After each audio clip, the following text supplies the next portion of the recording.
पूरे घर में गहरा सन्नाटा पसरा था, सिवाय एक कमरे से निकलती हल्की हल्की सिसकारियों के। मैं नेहा 18 साल की अपनी छोटी सी कोठरी में लेटी हुई थी। मेरी दीवार काफी पतली थी और पास वाले गेस्ट रूम से हर तरह की आवाज आसानी से आ जाती थी। आज फिर वही सिलसिला शुरू हो गया। चाची और भैया के बीच बहस छिड़ गई। शुरू में तो बस धीमी फुसफुसाहट थी, फिर आवाजें तेज होने लगी। बस करो राहुल, आज छोड़ दो। चाची की आवाज थकी और उदास लग रही थी।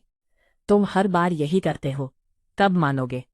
भैया की आवाज में झुंझुलाहट और चाहत दोनों खुली हुई थी। मैं चुपचाप बिस्तर से उठ खड़ी हुई। मेरे कमरे में एक पुरानी वाली खिड़की थी, जिसकी जाली ढीली पड़ गई थी और हवा के साथ पड़ोस के कमरे की हर बात साफ सुनाई देती थी। मैंने कान जाली से सटा दिए।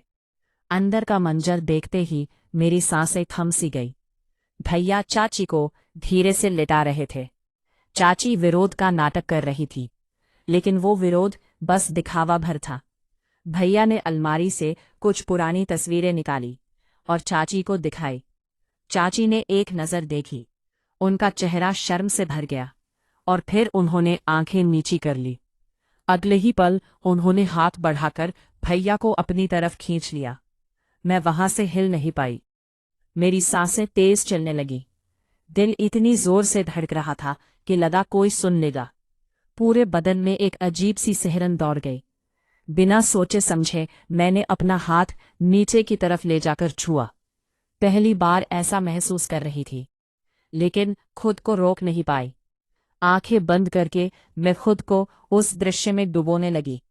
तभी भैया की नज़र खिड़की की जाली पर पड़ी। जाली के पीछे से मेरी तेज सांसें दिख रही होंगी। एक पल को उनकी आंखें खिड़की की तरफ ठहर गई। मैं घबरा गई, पीछे हटी और चादर ओढ़कर लेट गई। दिल अब भी जोर जोर से धड़क रहा था। अगली सुबह नाश्ते की मेज पर सब कुछ सामान्य था। चाची पराठे बना रही थी, भैया न्यूज़पेपर देख रहे थे। तब मैं चुपके से भैया को निहार रही थी। उनकी नज़र मुझ पर टिकी। वो हल्के से मुस्कुराए।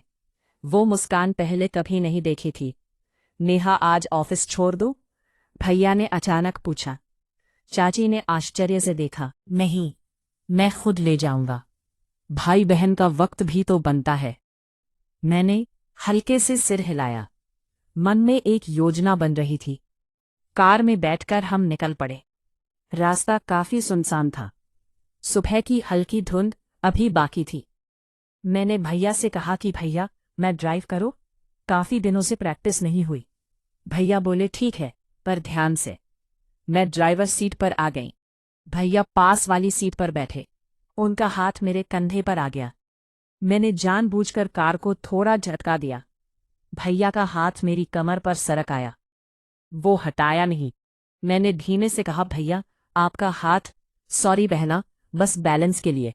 लेकिन हाथ नहीं हटाया, उल्टे थोड़ा और कस लिया। मेरी सांसें तेज हो गई। मैंने कार सड़क किनारे रोकी। क्या हुआ? भैया ने पूछा। कुछ नहीं, बस थकान लगी। हम दोनों बाहर निकले। चारों तरफ कोई नहीं था। भैया मेरी तरफ मुड़े। उनकी आंखों में वही चमक थी जो कल रात देखी थी। नेहा, तुमने कल रात? मैंने नजरें झुका ली। सॉरी भैया। भैया ने मेरी थोड़ी ऊपर की। मैंने उनकी आंखों में देखा। भैया, चाची आपको संतुष्ट नहीं कर पाती। मैं रोज देखती हूं। एक पल खामोशी छा गई। फिर भैया ने मुझे अपनी बाहों में जकड़ लिया। पहली बार किसी ने मुझे इतने करीब से चाहा था। हमारी सांसें एक हो गई। भैया के होंठ मेरे होठों से मिले।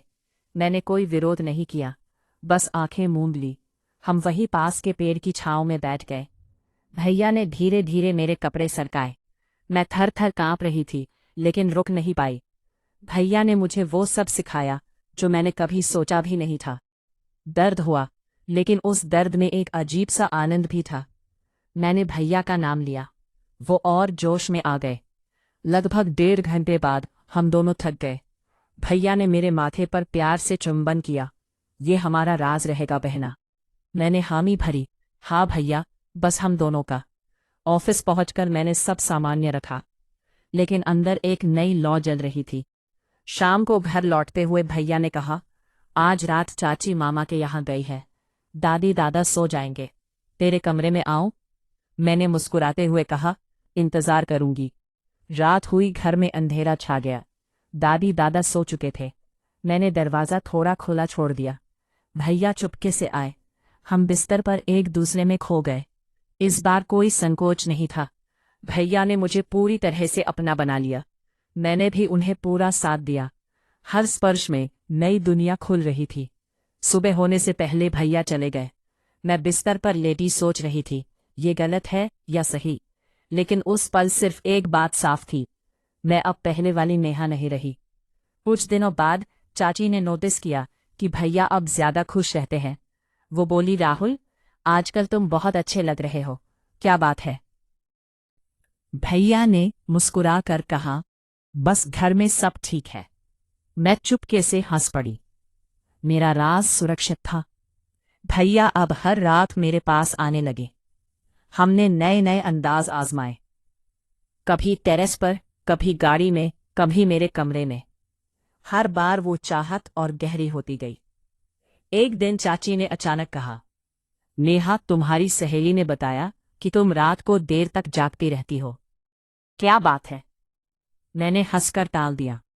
कुछ नहीं है चाची, बस पढ़ाई। लेकिन अंदर से डर भी लग रहा था। क्या कभी ये राज खुल जाएगा या हम यूं ही छिपते रहेंगे? आज भी जब रात होती है तो मैं भैया के आने का इंतजार करती हूँ, और जब वो आते हैं तो पूरी दुनिया भूल जाती हूँ। सिर्फ हम दोनों बच जाते।